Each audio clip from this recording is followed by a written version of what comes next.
Hello future doctors. तो कैसे हैं वो आप? अच्छे ही होंगे। तो आज हम लेके आ रहे हैं नया टॉपिक। अपने साथ जुड़े रहिए, लास्ट तक बने रहिए। तो स्टार्ट करते हैं अपना नया टॉपिक। आज का टॉपिक है अपना एंजाइम इंडक्शन, जो ड्रग ड्रग इंट्रैक्शन का पार्ट है। तो सबसे पहले एंजाइम इंडक्शन पढ़ते हैं। एंजाइम इंडक्शन क्या होता है? Repeated administration of certain drug increase the synthesis of microsomal enzyme, this is called enzyme induction.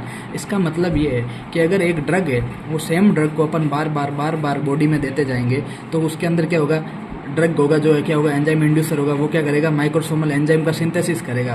तो ड्रग उसको क्या करेगा? एंजाइम को इंड्यूस करेगा, मतलब फॉर्मेशन करेगा माइक्रोसोमल एंजाइम। उसको क्या बोलते हैं? Enzyme induction. अब enzyme induction leads to, enzyme induction क्या लीड्स करते हैं? एक तो एक्सेलरेट कर देगा metabolism of drug. Metabolism of drug accelerate कैसे हुआ? क्योंकि एंजाइम बनते रहेंगे। दूसरा, ड्यूरेशन ड्रग की कम कर देगा। मेटाबॉलिज्म बढ़ेगा तो ड्यूरेशन क्या हो जाएगा? कम हो जाएगा। साथ साथ में क्या कर देगा? Lead to therapeutic failure and drug toxicity. मतलब एंजाइम इंडक्शन ऑलवेज बेनिफिशियल नहीं हो सकता। वो कभी कभी अपने थेरेपेटिक फेलियर भी कर सकता है, मतलब ड्रग फेलियर भी कर सकता है, और ड्रग टॉक्सिसिटी भी कर सकता है। इसका एग्जाम्पल है रिफामेसिन एंड ओरल कॉन्ट्रासेप्टिव। अगर अपन रिफामेसिन देंगे ओरल कॉन्ट्रासेप्टिव के साथ, तो रिफामेसिन क्या करेगा? वो इंक्रीज कर देगा drug metabolising enzyme of oral contraceptive, जिससे क्या हो जाएगा? Contraceptive failure. मतलब रिफामेसिन क्या कर देगा? ओरल कॉन्ट्रासेप्टिव के ड्रग के मेटाबॉलिज्म एंजाइम को इंक्रीज कर देगा, जिससे कॉन्ट्रासेप्टिव फेलियर हो जाएगा। उसके साथ साथ दूसरा एग्जाम है फेनेटोइन। अब फेनेटोइन होता है ना, अपन इसको प्रोलॉन्ग यूज करेंगे ना, लंबे टाइम तक यूज करेंगे, तो विटामिन D3 का मेटाबॉलिज्म बढ़ जाएगा। अब फेनेटोइन को लंबे टाइम तक यूज करेंगे तो विटामिन D3 का मेटाबॉलिज्म, विटामिन D3 एक तरीके से कैल्शियम बनाने में काम आता है, तो विटामिन D3 का मेटाबॉलिज्म बढ़ जाएगा। विटामिन D3 ज़्यादा कहाँ होता है? बोन में। तो बोन का क्या हो जाएगा? ऑस्टियोमलेशिया। बोन में क्या हो जाएगा? ऑस्टियोमलेशिया। अब अपन ने पहले देखा था, बोला था कि एंजाइम इंडक्शन ऑलवेज बेनिफिशियल नहीं होता, लेकिन बेनिफिशियल भी हो सकता है कभी कभी। अगर बेनिफिशियल एंजाइम इंडक्शन कब होगा? जब होगा जब नियोनेटल जॉन्डिस होती है। अगर उसमें फिनोबार्बिटोन बन जाए, क्या बन जाए? एंजाइम इंडक्शन में भी beneficial if phenobarbitone form in neonatal jaundice. अब आगे बढ़ते हैं। Auto induction lead to drug tolerance. Auto induction का मतलब अपने आप इंडक्शन हो जाए, किसी ड्रग को देने की जरूरत नहीं पड़े। जैसे उसका एग्जाम्पल हो जाएगा कार्मेजेपाइन, कार्बेमाजेपाइन। अब अपन नेक्स्ट टॉपिक देखने जा रहे हैं। इंडक्शन अपने पूरा हुआ, एंजाइम इंडक्शन। अब दूसरा ड्रग ड्रग इंट्रैक्शन डिस्कस कर रहे हैं। उस ड्रग का नाम है, ड्रग इंट्रैक्शन का नाम है एंजाइम इनहिबिशन। एंजाइम इनहिबिशन क्या करता है? ये करता है inhibit activity of drug metabolism enzyme is called enzyme inhibition. नाम से ही पता चल रहा है कि जो ड्रग मेटाबॉलिज्म एंजाइम है, उसकी एक्टिविटी को क्या करेगा? इनहिबिट। तो इसको क्या बोलेंगे? Enzyme inhibition.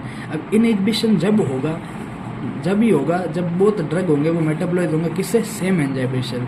इनहिबिशन कब होगा? वह तभी होगा जब बोथ ड्रग मेटाबोलाइज होंगे same enzyme. Inhibition occur when both drug metabolise by same enzyme. Inhibition, enzyme inhibition rapid process है एज कंपेयर टू इंडक्शन। मतलब एंजाइम इंडक्शन से एंजाइम इनहिबिशन फास्ट प्रोसेस है। एंजाइम इनहिबिशन फास्ट होता है enzyme induction से। Enzyme inhibition lead to drug toxicity. वहाँ पे भी पढ़ा था, ड्रग टॉक्सिसिटी हो जाता है जो किस में हो जाता है? रिफामेसिन और ओरल कॉन्ट्रासेप्टिव में। इसमें क्या हो जाता है? Increase incidence of bleeding with use of warfarin. मतलब एंजाइम इंडक्शन लीड किसको करता है? ड्रग टॉक्सिसिटी पे। कब करेगा? जब वारफरिन को यूज करेंगे। वारफरिन एक तरह का ड्रग है, वारफरिन एक ड्रग का है।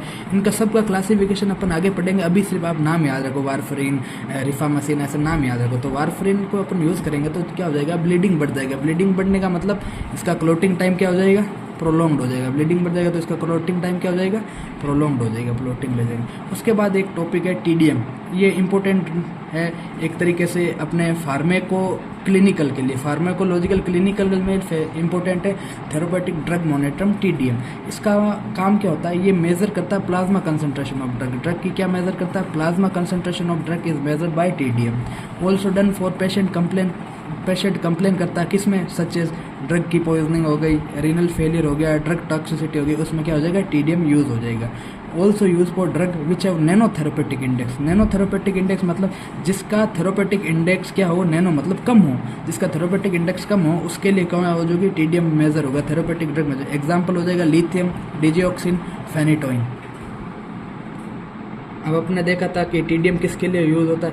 नैनोथेरेपेटिक इंडेक्स हो तो नैनोथेरेपेटिक इंडेक्स के लिए भी टीडीएम यूज होता है। उसके एग्जांपल क्या थे? Lithium, digoxin, phenytoin. अब अपन पढ़ते हैं थेरेपेटिक इंडेक्स क्या होता है। थेरेपेटिक इंडेक्स एक तरीके से रेशियो होता है किसका? Lethal dose upon effective dose. Therapeutic induction क्या होता है? वो होता है रेशियो ऑफ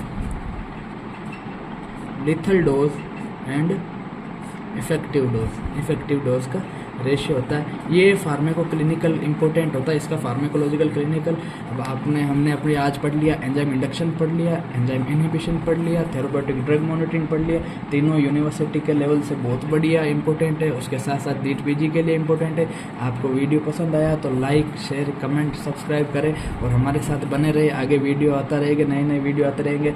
अगली हम सीरीज़ ला रहे हैं, इसके क्वेश्चंस ला रहे हैं। तो अपना आज जनरल फार्मेक कंप्लीट होती है तो जनरल फार्मेक का एक लेक्चर ला रहे हैं जिसमें क्वेश्चंस है, वो आप क्वेश्चन कर लेना। Thank you.